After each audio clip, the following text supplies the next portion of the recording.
I didn't plan to hear it. I wasn't supposed to be there. But fate is cruel and sometimes merciful. I was in the clubhouse, waiting for a storm to pass, when I heard my father laugh.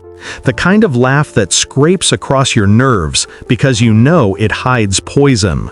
His voice carried over the oak tables, past the clink of whiskey glasses. "She's still washing dishes on some floating cafeteria," he said.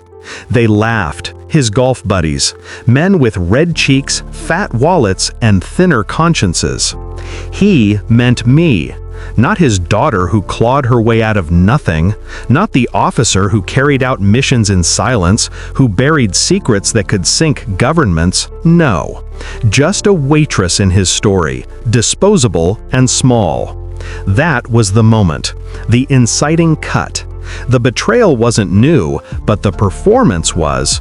I saw, finally, the stage he built for my humiliation. And then the FBI agent stood. Not one of the boys, not one of his crowd. He placed his drink down, leaned on his cane, and looked at my father like a man weighing evidence. "Rear Admiral Phillips supervised this entire investigation," he said. Clear, cold, final. Then he dropped his golf ball. It rolled, an echo of judgment across the polished floor. My father's grin cracked, and I smiled. Quietly, because I had put every piece in motion long before that ball touched the carpet. I trusted him once, my father.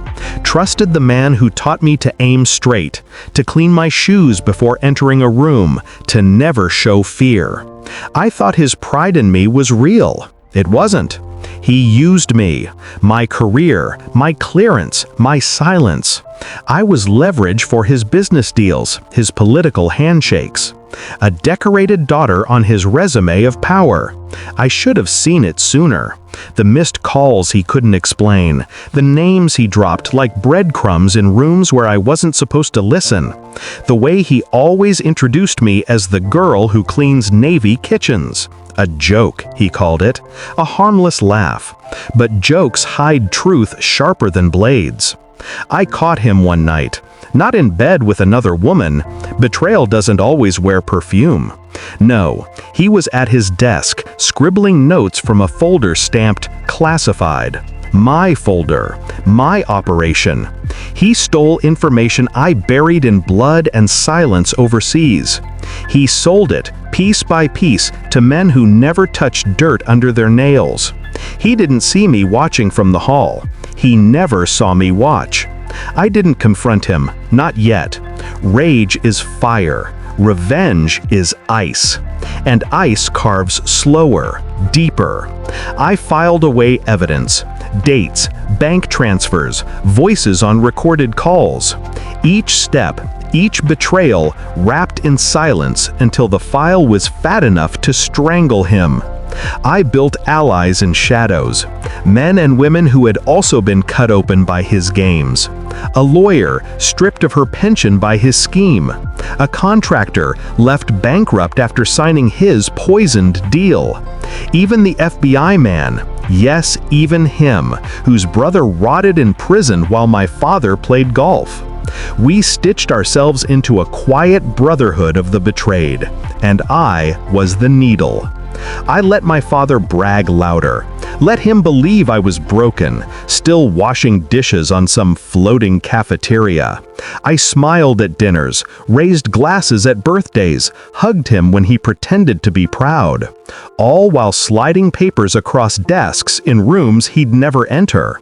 The investigation unfolded like chess. I moved pawns, bank accounts, shell companies, falsified contracts. He moved nothing because he didn't see the board. He thought he was still the player. He was the piece. The climax wasn't violent. Revenge rarely is when done properly. It was a Thursday, light rain, a tournament at the country club. My father stood center stage, whiskey in hand, retelling his favorite lie about me. And then the FBI agent rose. Rear Admiral Phillips supervised this entire investigation. The room shifted. The air thickened. My father's laugh died in his throat as files were unsealed. Charges whispered like bullets into ears. Men he once called friends stepped back, adjusting collars, feigning ignorance. The golf ball slipped from his hand, rolled toward me, stopped at my shoe. I picked it up, held it between my fingers, and I looked at him the way he once told me to look at an enemy, steady, unflinching, patient. He knew. In that instant, he knew who had placed every domino. The resolution was quiet. He lost his house, his seat, his name. Every deal poisoned, every friend turned ghost. He will spend the rest of his life testifying to rooms that no longer clap for him. Me? I'm not washing dishes. I never was. I wear silence like a medal, and I walk free. Because revenge isn't about shouting. It isn't about blood on the floor or fists through glass. It's about the moment a man realizes the daughter he dismissed, the pawn he thought he owned, built the noose he's now wearing. And when that golf ball dropped, it was the sound of my chains breaking. Forever.